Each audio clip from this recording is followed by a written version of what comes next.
Welcome to the Pacific Research Institute's Next Round podcast. I'm Rowena Itchon, COO, and with me, as always, is Tim Anaya, Vice President of Marketing and Communications. How are you, Tim?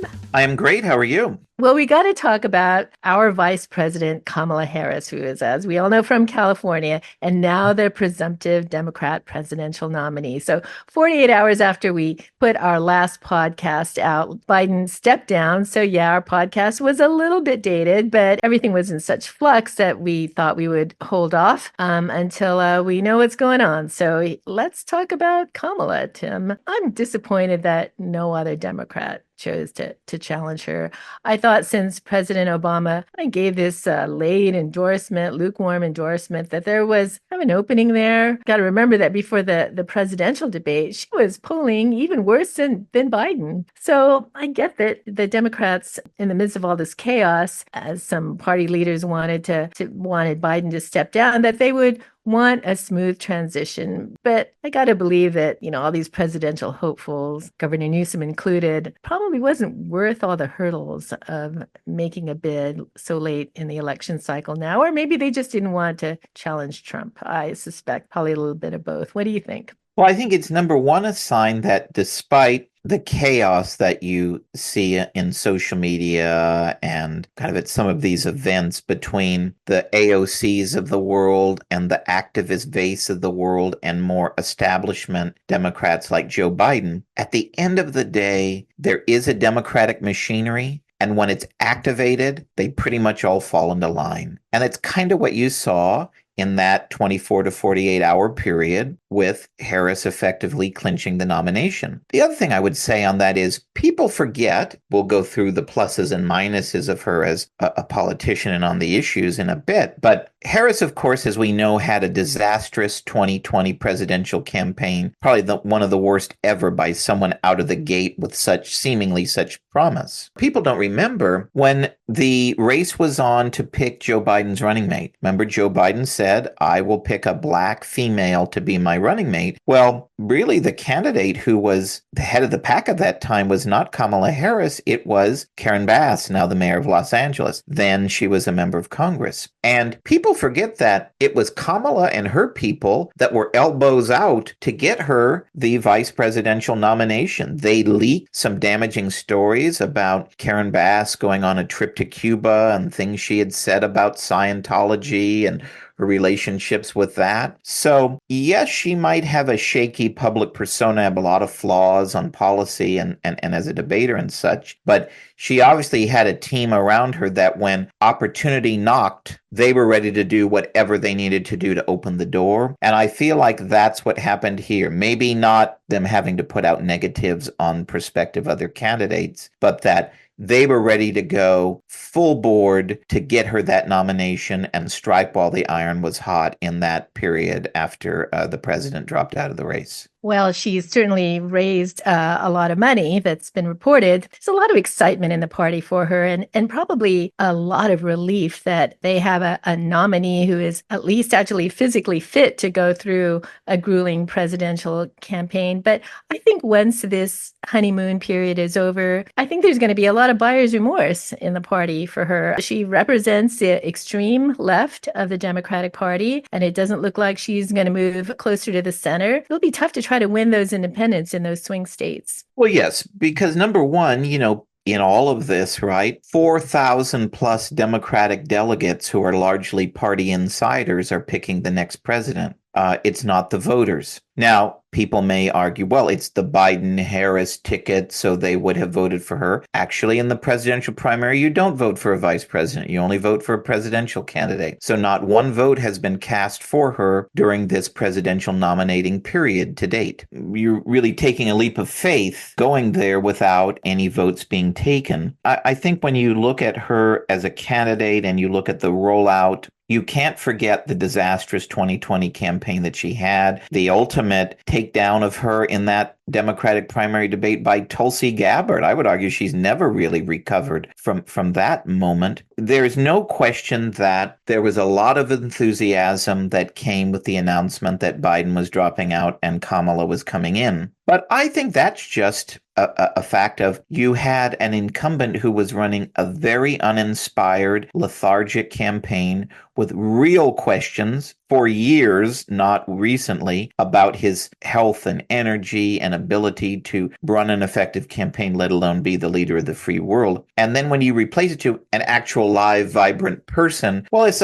an inevitable that you're going to have a rush of party regulars to that person. Where we're at today is you have kind of normal enthusiasm for your party's presidential nominee. I don't know that it's a plus or a minus about her, but if the election is held today, over 85% of Democrats now are enthusiastic about Kamala Harris, and a little more, but roughly in that range, are enthusiastic about Donald Trump as the Republican nominee. So you're kind of basically back to where we were before the first disastrous for Biden presidential debate. It's a close race. Trump is leading most of, if not all of the battleground states narrowly. If the election were held tomorrow, Trump would narrowly win. And so now in the coming weeks, we're going to see, okay, Kamala had I think we could agree, a good rollout. She gave some good presentation. She had some good little campaign videos. She's done very good getting the grassroots money. That's the impressive thing, the over $100 million she raised from grassroots small dollar donors online. The $150 million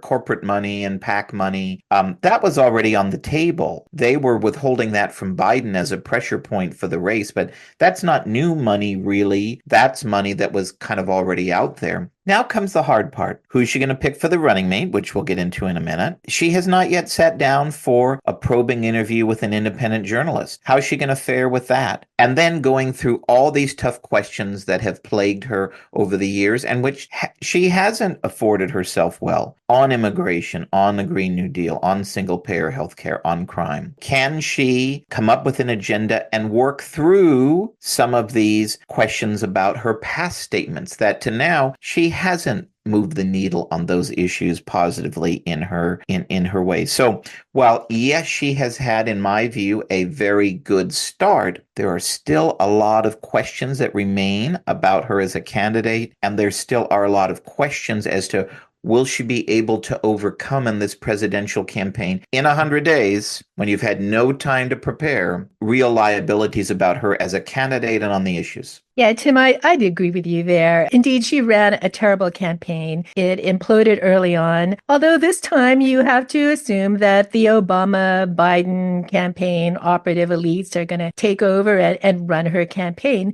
Still, you have to be a great candidate. And I don't think she's that. We talk about her staff turnover, all of the leaks that you hear about former staff members and campaign workers. You got to be highly motivated and quick study and very earnest about, running, and very ambitious. She sounds like a very slow study. So as you say, it's going to come down to the candidate and not necessarily the elite machine that's behind it. Well, I've worked for a lot of elected officials over the years, and I've had to prepare incumbents and candidates for things like big speeches and newspaper editorial board meetings and such. It's easy for someone to get up and read a speech that someone else has written for them well, though I've worked for a lot of people who couldn't do that, but that's another story. It's hard to go into a tough but fair interview setting where key details of your record are going to be probed and where literally any topic you could be asked about. That remains to be seen.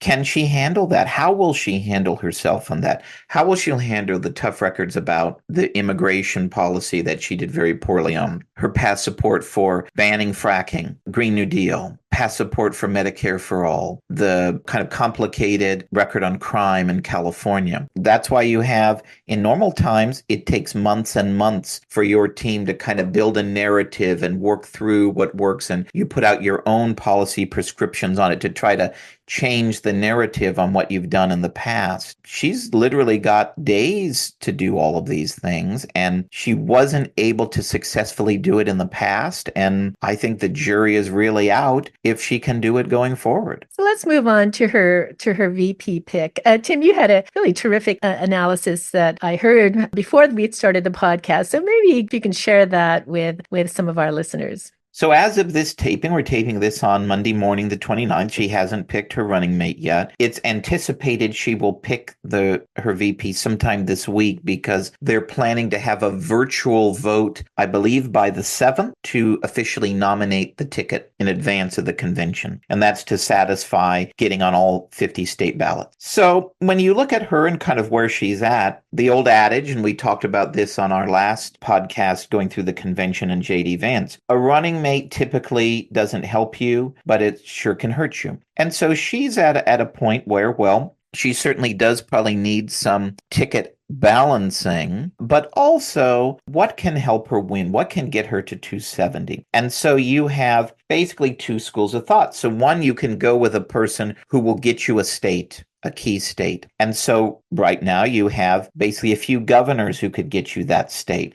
Josh Shapiro, who's very impressive.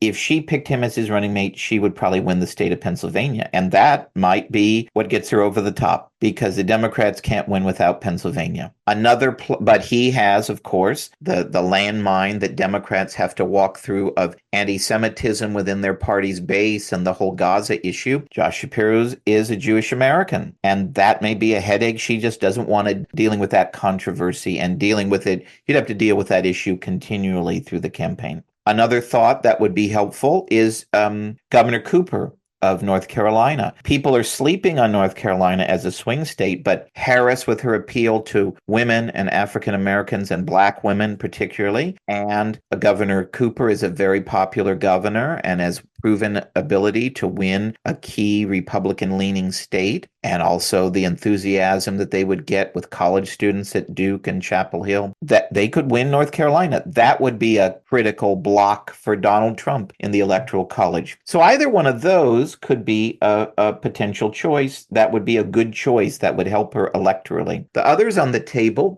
Mark Kelly has talked a lot about, and he's a senator from Arizona. He's a hero. He has a great military record. He was an astronaut. He's married to Gabrielle Giffords. So you have the kind of the enthusiasm on the gun control movement. That might win you Arizona. And, it has been said of him, well, he's figured out how to deal with kind of the immigration issue, which is a key weakness for her. But has he really? He won both his Senate elections against not top-tier Republican opposition. So did he really figure something out, or did he just benefit by being an acceptable choice against less than A-team Republican candidates? I don't know. And, the other key point, of course, is you've got to appeal to the Midwestern states. And, I don't know that he necessarily would. He also has another issue is that he has been against the PRO Act, which is the national version of California's AB 5. Now, he flip-flopped on this the other day and said now he would vote for it. So obviously he wants to be vice president, but unions are cool to him at best. So the other thing you could do is you could double down, right, on what your vision for the country is. Think Clinton and Gore. They were two very similar people.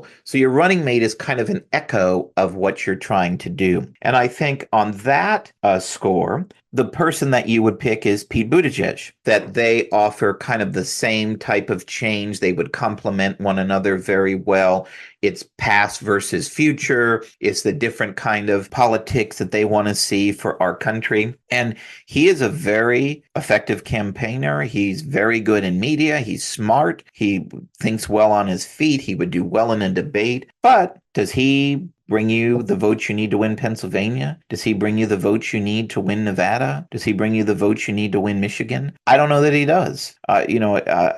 That's a real test. And again, when you're running for president, you have your theory of the race, and that's what you push through. But those are kind of two ways that you could plausibly go at it. So that's what I would say your three to watch are Cooper, Shapiro, and Buttigieg. Tim, with your analysis and with what I read in the reports about Kamala Harris's personality, I think she's going to go with Buttigieg. What they about you? yeah, they seem to me like they would work well together. They obviously have a warm friendship and rapport.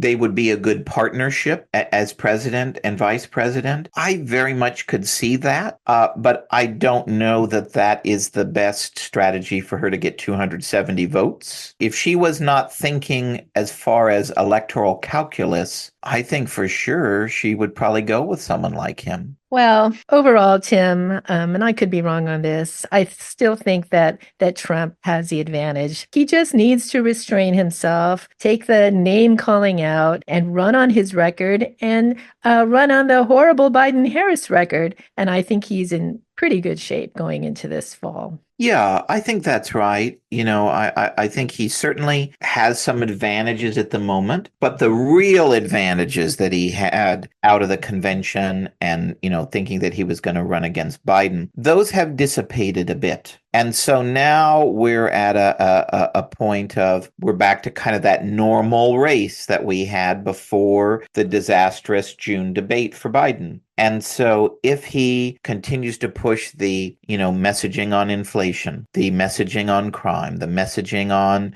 kind of the Middle East conflict, the, his record, his successful record in office, yeah, I think like I said, today he is ahead narrowly. He's ahead narrowly in virtually all the battleground states and would win, maybe even more than narrowly in the Electoral College. This is never going to be a blowout race as far as, Donald Trump getting 53 or 4 or 5% of the vote. It could be a solid margin in the Electoral College. But again, we're back to those 50 to 75,000 people in 3 key states that are going to decide the election. So the fundamentals of the race, yeah, I think he's, if he can continue to control himself and prosecute where really people are at on the key issues of the economy, crime, immigration, etc.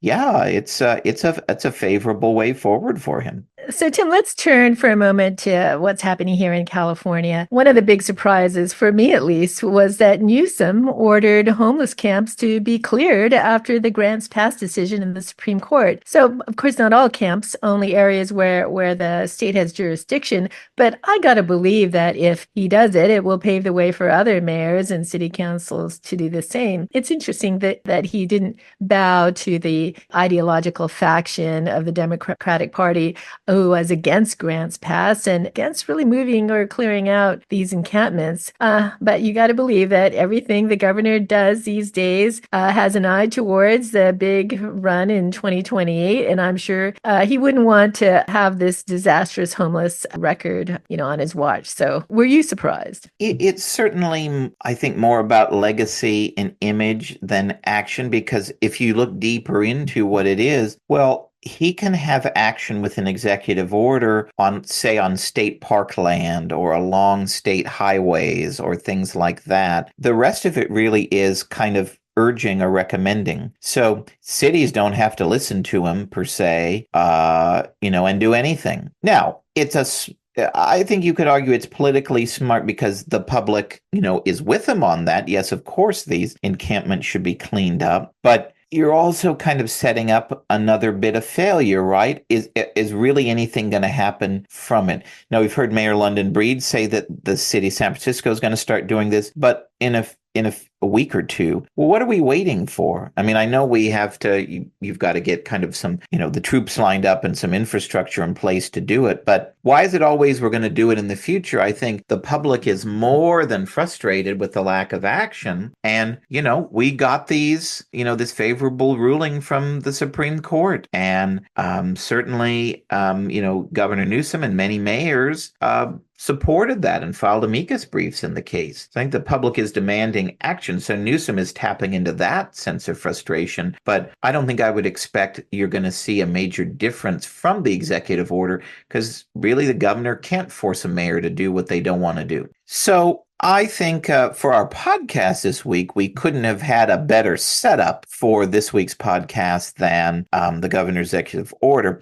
So this week, we're visiting with Erica Sandberg, and you may have read Erica's comments, and she's often quoted in the Wall Street Journal stories on the city of San Francisco. A few months back, our Steve Greenhut did a great Free Cities Center video tour of San Francisco in light of seemingly some hope for change going on in the city. The voters voting to restore Algebra 1 to the 8th grade and putting moderates in charge of the Democratic Central Committee, and certainly these, more center-right actions being taken on homelessness. And so he wanted to go and explore firsthand what's going on here. Are things as bad as they seem? Is there change in the air? And so Erica is a longtime independent journalist and observer of what's going on in San Francisco. And they had a great discussion. Actually, they met at San Francisco City Hall. So if you watch on our YouTube page, you can watch the video tour and a shorter version of their discussion. But this is the extended version of their conversation. And it's a very interesting discussion from someone who's on the front line of these issues. So I think you'll all enjoy it very much. Thanks, everyone, for listening. And here's Erica Sandberg. Join PRI on Saturday, September 21st at the Four Seasons Hotel Silicon Valley in East Palo Alto for our annual Sir Anthony Fisher Dinner, featuring this year's keynote speaker and Toby Family Freedom Prize recipient, Kimberly Strassel. You read her Potomac Watch column every week in the Wall Street Journal. You see her on TV in her regular appearances on Fox News Channel. And you read her best-selling books like The Biden Malaise. Now, come see her in person at a terrific evening supporting PRI. She'll discuss the 2024 election, what's going on in our nation's capital today, and the fundamental importance of civil liberties. Visit pacificresearch.org/events today to buy your tickets. While you're there, you can learn about sponsorship opportunities. We hope to see you on Saturday, September 21st. Tickets are selling fast, so visit pacificresearch.org/events today to secure your spot. So we're here in San Francisco today, in City Hall actually, and San Francisco is obviously the preeminent West Coast city, and it's in the news for mostly for its problems. So we want to see what's going on the ground. With us today is Erica Sandberg, an independent journalist, and she knows San Francisco and has written and had a TV show about it for years. So Erica, thank you, and introduce yourself and explain what you've done. Yeah, thank you so much. Yeah, this is my city. I'm a San Franciscan, been here almost all my life. I'm an independent journalist. I cover pretty much everything that has to do with the city, what's going on in it, who's who, what's what, everything. I am the host of my own show called The San Francisco Beat. Gosh, there's so much going on. And a reporter for the Voice of San Francisco. And, really my aim is to make sure accuracy is being disseminated, that it's not histrionic, that it's not shoving everything under the rug, but that it's true, it's accurate, and it's important. So I'm very excited to be here. This is perfect. Oh, great, thanks. My oldest daughter lives here, and she got married on Nob Hill last year. And out-of-town guests, especially from the East Coast, they thought they would be coming to like Road Warrior, some sort of dystopia, thanks to a lot of the media, especially conservative media, just focusing on the city's problems, and it has plenty of them. And but I think there's just a mistaken idea of what's wrong, and that's what I'd like to kind of work through. Do you agree that some of this media coverage is overwrought? Absolutely. I mean, in many ways, it's worse than how it's portrayed, and in many ways, it's a lot better than how it's portrayed. So it depends on where you go, who you talk to, what your personal experiences are, and what you want out of a city. So there are areas, and you and I were talking earlier, there are areas that are spectacular and have improved, right? There are areas where it's about as bad as you could imagine, if not worse. So it really is a very polarized situation. Yeah, that's what I've noticed. I took my family to a park. I forget which neighborhood it was, but lots of families. Oh yeah. The restrooms were clean. There were food trucks. It was a Sunday in the park. It was lovely. And then not far from here on Market Street, it is really awful, and it's hard to exaggerate. It's like an open air drug markets and homeless again. Yeah, I mean, if you want to fixate on that, right? If you really want to focus on the open air drug scenes, which is what we have, right? I always tell people, don't believe what you read, don't believe what you hear if you listen to a podcast. Go, right? Because you do need to experience in order to really understand how profoundly bad it is. Yeah, I mean, some neighborhoods are perfect and getting better. They're gorgeous, they're safe, they're clean, people are engaged, right? You have that, you absolutely have that. But then you have the opposite, which is they're neglected, they're full of squalor, they're blighted, misery, squalor. It is depressing. It is worse than you could imagine. That's why I always say, like, don't believe what you read, don't believe what you listen to, what you watch on TV. Go. You've got to go, because if you don't see it with your own eyes, you wouldn't believe it. Right, because my relatives, when they came in around Nob Hill in that area, they're like, it's a gorgeous city. And it is, of course, a gorgeous city. And the neighborhood was nice, people were friendly. But some of the reporters go into the Tenderloin, which is really every bit as bad as how they depict it. And the city showed an ability to clean things up, at least temporarily, when we had some foreign leaders come in for a conference. Why can't they do anything permanently about the public disorder problem? That's such a great question. And you say the word can. Why can't they? They can. I think that's a really important word to focus on. They choose not to. It is an absolute choice, right? So if you could clean it up for APEC, which is what we did, you can continue along that vein. You can, right? It's a choice. And why are they making the wrong choice? There's a lot of money involved. There's a lot of people who have very strong political ideologies who are really content to have what we have. It's a big industry, this so-called homelessness industry, drug addiction industry. It's here because this is what I always say. There's two choices. It's either the government is inept or this is deliberate. Or both. But no, or both, but I would say overall it's deliberate. And I saw in one interview, you don't like to use the term homeless. Right.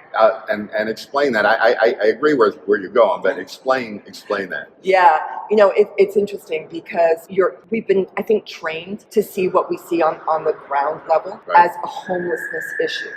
People here they are, they're in tents or they're in a doorway, and we think it's homeless. It's homelessness. All we need to do is give them a home, right? And everything will be fine. Well, we found out very quickly during COVID that you do that and everything is not fine. It's worse, because most of the people who you see on the street have very serious drug issues. Right, because the state's approach officially is housing first, which means give everyone a home. And the original idea behind that was, it was for homeless mothers who were found themselves in a short-term problem. Right. And now they're applying it to everyone, including people who have drug addictions and mental health issues, which is, from my interviews with homeless service people, that's the vast majority of the people on the streets have some of these issues and need some sort of help. Right. So the city's position would be, oh my goodness, these people they were one paycheck away from living on the streets, and here they are. Right.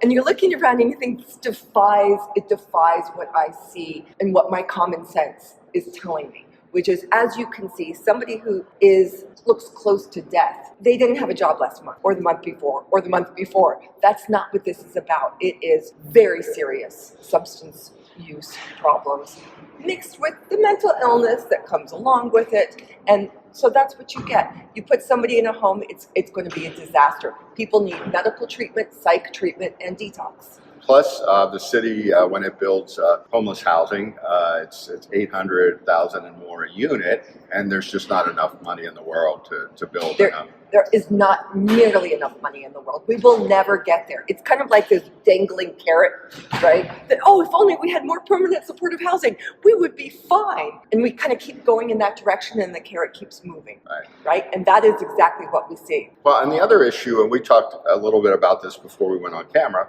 was bureaucracy. So the city has a lot of bad ideas, but it also has a large bureaucracy that really it's so slow that Senator Wiener, who represents San Francisco, he inserted in Senate Bill 423, which was a housing bill to make it easier to build housing, a specific oversight mechanism to look at the slow process for approvals here in San Francisco. So why is San Francisco so bureaucratic? And talk to me a little bit about the numbers of city employees. Yeah, I mean, we have over 30,000 city employees. We only have 800,000 people who live in San Francisco. That is a huge, huge number, right, of city worker to actual citizen. It's a big, working for the city is lucrative. Good pensions. You got your pensions, you got health care, you've got everything. And they're well, a lot of them are very, very well paid positions. The Department of Public Health, it is nearing $3 billion annual budget. And I really like to point that out with 8,000 employees. And I love to point that out because you walk through the Tenderloin and South of Market and Mid-Market and McCastro, and I could keep naming neighborhoods, and you say, is this healthy? What in the world is the Department of Public Health doing with all those employees, with all that money, right? Because clearly this is a toxic environment. Well, and talking about the city's incompetence, it's hard to overlook Toiletgate. The question is why is the city so incompetent? I mean, the reason it got national news, it was all over the place because it epitomized, it wasn't a one-off, it epitomized how bureaucratic and slow and ridiculous it is. And of course, San Francisco with the homeless problem, we do have toilet issues here, right? And the famous poop app that helps you navigate the city without hitting things. So why is it like that? Why can't they fix it? That's the culture. That is the bureaucratic culture that we have here. That Toiletgate thing it epitomized how stupid the officials can get. Matt Haney was the district supervisor at that time. Yeah, he's the assemblyman. He's the assemblyman now. I mean, it's humiliating. It was a very embarrassing moment, I think. And it was a touch point for a lot of San Franciscans because they said, this has reached such a nadir that, we cannot tolerate it. And that was scrap, which was good. And it was, people left red-faced. Yeah, now I'm reading some of your things and watching some of your interviews. You still maintain an optimistic demeanor towards the city. And you said there's a lot of energy and excitement going on. So how do you square those two things? Okay, so maybe I'm a little bit almost overly optimistic about the city, but it's because I truly love it. And a lot of people truly love this city. That's what you see a lot, which is, I'm a San Franciscan. This is my home. This is my place. And kind of that's how I feel as well. Like, I'm not going to let it die. And there's millions of people who feel the same way, whether they're visitors or residents. Yeah. Right. So that's a big thing. All right, you pointed out some of your optimism. It's born of love of the city, but there is some actual reason for optimism from what I see. I mean, we had some initiatives in March the Washington Post remarked on the conservative tilt of the city on those initiatives. And then there was a recall of a very progressive district attorney. Chesa Boudin. Yep, and a recall Got of him a out. kind of loony school board. Got them out. Overwhelming, too. Oh, yes. So those are good signs. So let's start with the initiatives. Yes. I can't keep the letters straight. There's E, F, and G, I think, or whatever. But one dealt with drug testing for welfare recipients. Another was police surveillance. Yep. And another involved algebra. We can now teach algebra in eighth grade. Wow, what a radical idea. I know. Kids actually get to learn about it. It's the march of the moderates. Yeah. Right? Okay. This is not what would be a classic conservative platform. This is actual just common sense. It Right. just makes sense. People were furious how deeply bizarre things had become, with the school board wanting to rename 50 schools in San Francisco because of supposed ties to slavery and just ridiculous things. Yeah, they want to get rid of John Muir and totally. and Dianne Feinstein. Take down every mural, take down every statue. Just insane. Get rid of algebra. And shutting a magnet school. A magnet school, just destroying what we know and love and value. And it did not represent the majority. It didn't then, it doesn't now. So this really, I would never say, of course there's going to be some people who are conservative. Me personally, I don't ascribe to a certain political party. And I think a lot of people are like that. It's just, for God's sakes, just give us a government that functions. Right, clean the streets, Clean have the good streets. schools. Let businesses operate. That's a really big thing too, is that we've had such an anti-business foundation here that it's made companies flee, small businesses close up. So these measures that you mentioned are really kind of setting the way and paving the way toward a healthy San Francisco. So we're excited about that. That is something that we can all rejoice in, except for the extreme far left lunatics, and I will say lunatics because they're crazy. Yeah, there are a few of them around here. Yeah, who are kind of hell-bent on destruction. And why? I don't know. This is not my world. Ideology, I guess. Now, getting to the business, I was doing some research about the supposed tax exodus. Yes, it's happening. No, it's not. Businesses are actually leaving. However, there is some resurgence in some areas of the economy. But bottom line, on a street level, some parts of the city, some of the neighborhoods, the businesses are booming. Yes. And then in some areas, it's like a ghost town. Like in the financial district, there have been a lot of business losses, some of them tied to crime. So what's your sense on the street of the business community, business climate here? Yeah, certainly in neighborhoods. Neighborhoods are thriving. So you're looking at places like in the Marina, Nob Hill, and just various kind of enclaves of restaurants and small businesses. They're doing pretty well, which is great. Union Square, which had been our crown jewel of retail shopping, the department stores, right? Big, beautiful hotels. It's suffering. Financial district suffering, right? There's a reason for this, right? Crime and squalor and theft has led to an inhospitable atmosphere. That is the truth. That is exactly what is happening. Oh, and of course, taxes. It is very expensive to do business here, right? There's a very simple solution. Make the area nice, let people come in, feel comfortable, feel excited about being here, and make the cost of doing business reasonable, right? It's not reasonable right now. I believe I read somewhere that it costs almost 3 times as much to do business here than it does just over the bridge. It doesn't surprise me.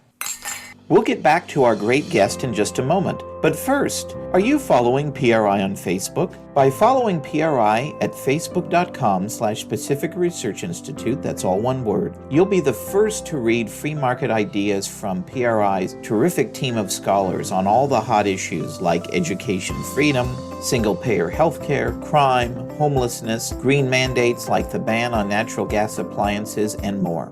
Plus, when you follow PRI at facebook.com/Pacific Research Institute, you'll be the first to know when tickets go on sale for PRI's must-attend luncheons, dinners, and galas across the state. And you'll be first in line to secure your spot to hear great speakers like Michael Schellenberger, Gordon Chang, Steve Hilton, and many more. So go to facebook.com/Pacific Research Institute and follow PRI today so you'll be the first to know. I mean, Sacramento, where I'm based, we're having an influx of San Francisco restaurateurs. Yes. We have a great restaurant scene. It's mostly the city. San Francisco's chased some of its restaurateurs away. Right. So. Yeah, absolutely. And when it comes to retail, I did a story recently about Macy's. Macy's is closing. The Union Square, huge space, takes up practically an entire city block, right? It's going to be closing. 18% of their merchandise was walking out the door every day. You cannot function. The average loss, that type of loss, would be 1%. And 1% is a problem. 18%, it's untenable, right? That is because we have lost the war against theft. Our city officials, what are they doing? What's Mayor Breed doing about it? Well, election year. Yeah. This is an election year. Everything is changing right now. There's this flurry of activity. We've got to get this under control. We've got to show the people that we're doing something. So you're actually seeing some improvement because they don't want to lose their jobs. And they're at serious risk of losing their jobs. Yeah, so they feel this pushback. Oh, 100%. Yeah. All the polling shows people are very dissatisfied with the way the city is being run. And, it starts at the top. London Breed. This is not personal, right? This is, can you do the job? And a lot of people would say something like, well, it's been difficult. COVID was very hard on cities. Other cities are thriving. Right. I mean, they certainly are. Actually, San Francisco lost, 8% of its population? Yes. And At least. And now home prices are moderating here, maybe because of the population and job losses, but the city still has these extremely restrictive rent controls. And that, I believe, is one of the reasons that there are like 50 or 60,000 vacant units. I know property owners here who they are not going to rent their property out to a stranger under no circumstance, because they don't know if they'll ever be able to get the person out, and maybe they want to move into their own home at some point. Absolutely. Is there any possibility of no, pushing any of that back? No, I don't see that changing. That can't right. change. Okay. But what you end up when it comes to something like housing, you end up with this sort of polarized solutions. Right. On one side, right, you have people saying what we need is social housing, basically the public housing. We need a ton of it. So they're actually more than happy to, these are the radicals, they're more than happy to let the city fall into disarray and disrepair and have these buildings go into foreclosure and bankruptcy, right? They're gonna, then they'll pick them up from a song and turn it into social housing and everything will be just perfect. Well, okay, we know how public housing goes, so that's ridiculous. Yeah. But then the other side is you have the YIMBYs. These, right? And you and I were talking about this I've dealt with them. Some good, some bad. Exactly. Right. But it's complete opposite approach, which is we need to build, fill in the gaps, dense housing, urbanists, get rid of cars, have everybody on a bicycle.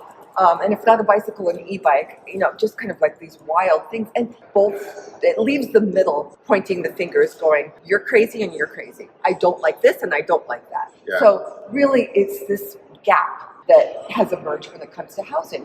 Do we need public housing or do we need 100-story skyscrapers in areas that have cute little homes? Right.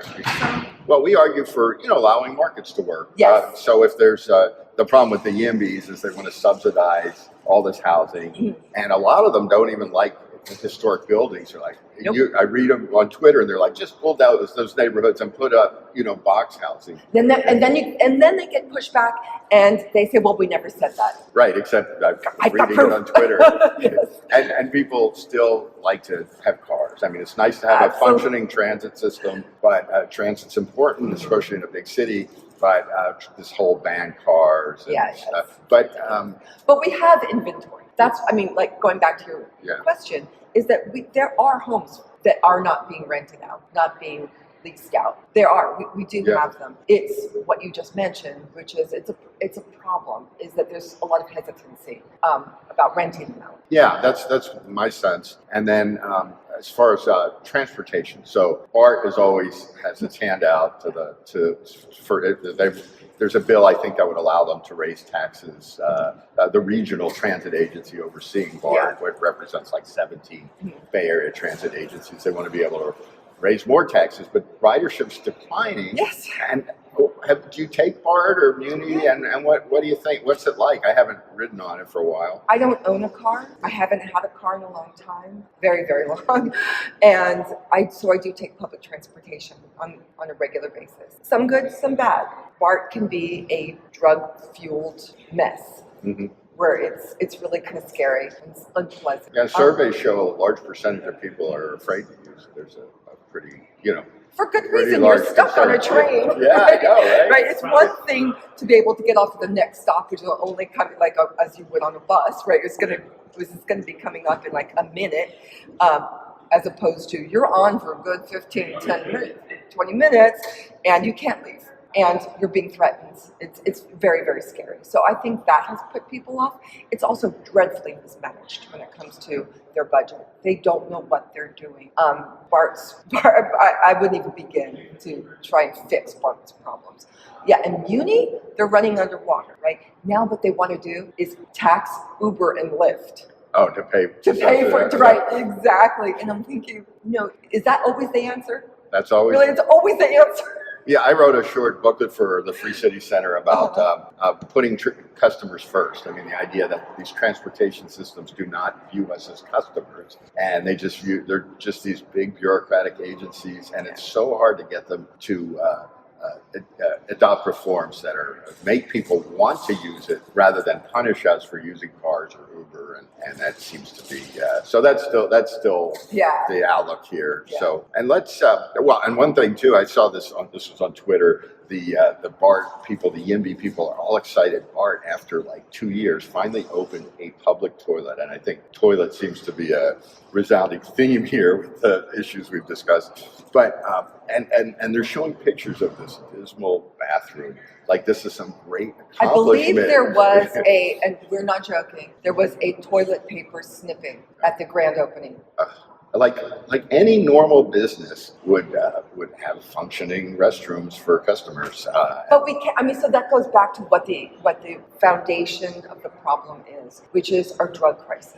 Yeah. That's the reason. Is because people do go into the public toilets, they do use, and they often overdose, or somebody is having a mental breakdown and they destroy things. Right. Yeah. So it's very difficult to have these public spaces if you continuously have to repair them, Right. which you do. That's right, and that's what the city has to start working on, the public disorder. But let's wrap up by getting back to Toiletgate. So we should, So in No Valley, there was a proposal to build a single toilet pod, a toilet with a building around it, and it was going on for 1.5 years, and the estimated cost was $1.7 million.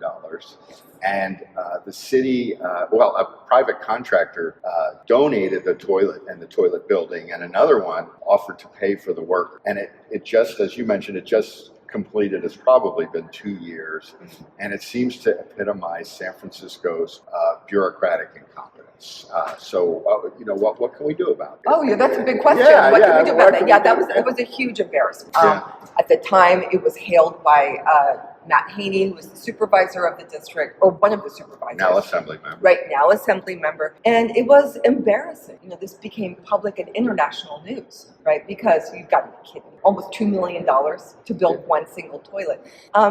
It just shows the cost of building, the cost of permitting, the cost of all these unions that have to kind of gather around. And, that's really what it became. The costs became so huge that it just couldn't be done. Right, and city bureaucrats told the newspapers, "Oh, this is the normal process," which they thought that was a defense, but that seems to make it worse. People backed away from it because it was so humiliating, and it was. And I think eventually it was built, and it was, I think, $700,000, which is still too much. Right. But it did cut costs. Yeah, it just shows the incompetence, right? And the laziness, because there's no sense of urgency. Get it done.